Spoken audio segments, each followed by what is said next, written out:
Learn to ruck. That's with an R. There'll be another one later. But my name is Dr. Matt Minard, and I wanted to provide you guys a little bit of insight.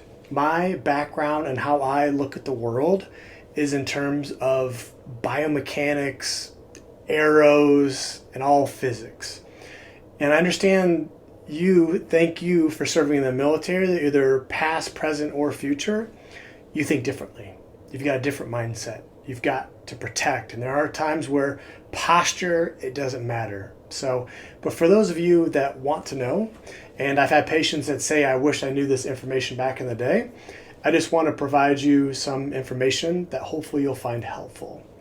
So before I go over leaning, I want to go over standing. What is the most optimal way to stand? Like I said, I think in terms of arrows.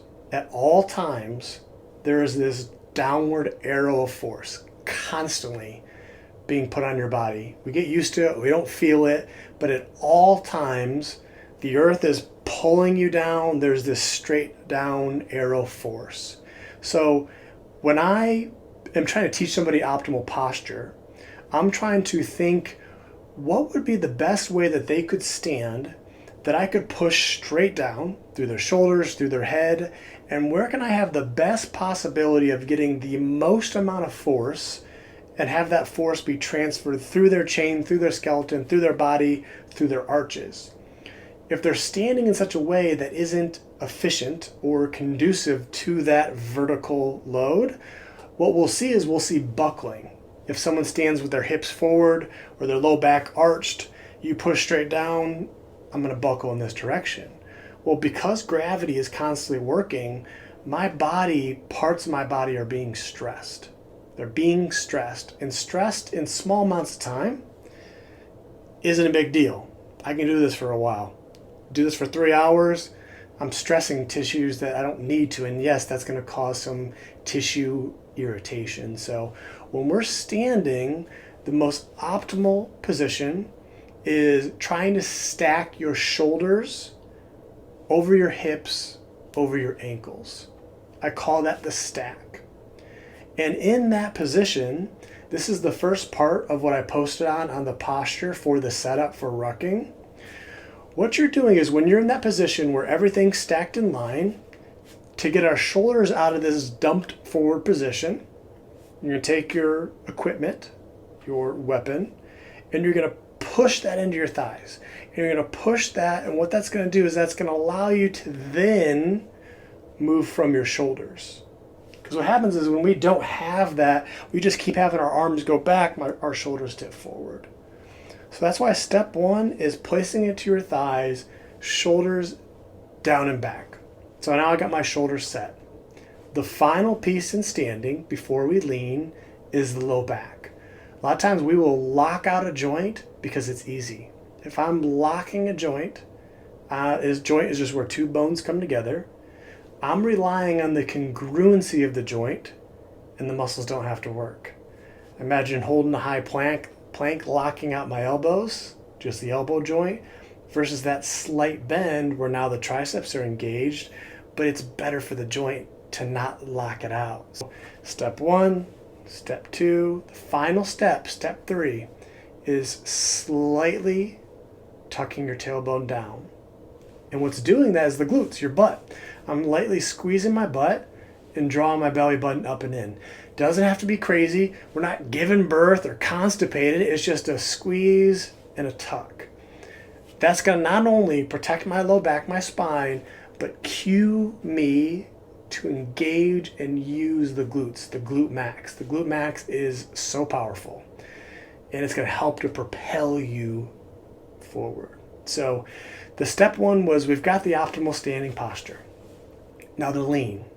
There's two types of lean. I like to call it a hinge. A hinge is where the motion is going. Think of a door. Door opens and closes on its hinges. It's only moving at that one spot at those hinges. So I can either lean forward, hinging at the hips, which is what we teach you with proper lifting. Hip hinging is fantastic for deadlifting and squatting. But when we're trying to move forward, it's not advantageous, and you'll see why. It is a learned skill to be able to lean forward at the ankles, hinging at the ankles, the hANKLE. And by keeping that position, keeping that constant forward lean at the ankles, not letting your butt be back or hinging at the hips, what that is going to do is it's allow your center of mass, it's going to set you up for success. It's going to set you up that you don't have to think about the landing, but you're automatically going to land closer to underneath your body. And what's going to happen is that's going to help, gravity is going to help to assist you going forward. It's a smoother transition. Every time you're hitting the ground, no matter what, every action equal and opposite direction, equal and opposite reaction. So if I'm hinging at the ankles, not as big of a deal. I'm going to help keep my momentum going forward. But if I'm hinging at the hips, keeping my center of mass back, I am forced to land in front of me, or overstriding, you've probably heard it called. And that's going to slow me down. And you'll see when I'm wearing the tennis ball necklace, that represents when I'm hinging at the hips and landing in such a way that's stopping me. I'm trying to go forward, it's stopping me every time. You're going to see that tennis ball going crazy. So by practicing the standing posture, practicing that lean, the hANKLE, and moving forward, if that's all you get out of this, I'm happy, because that's going to be helpful. The second thing is this concept, if it's not going towards the mission, we all know missions. Our mission with rucking or walking or running is primarily moving forward. It's moving forward.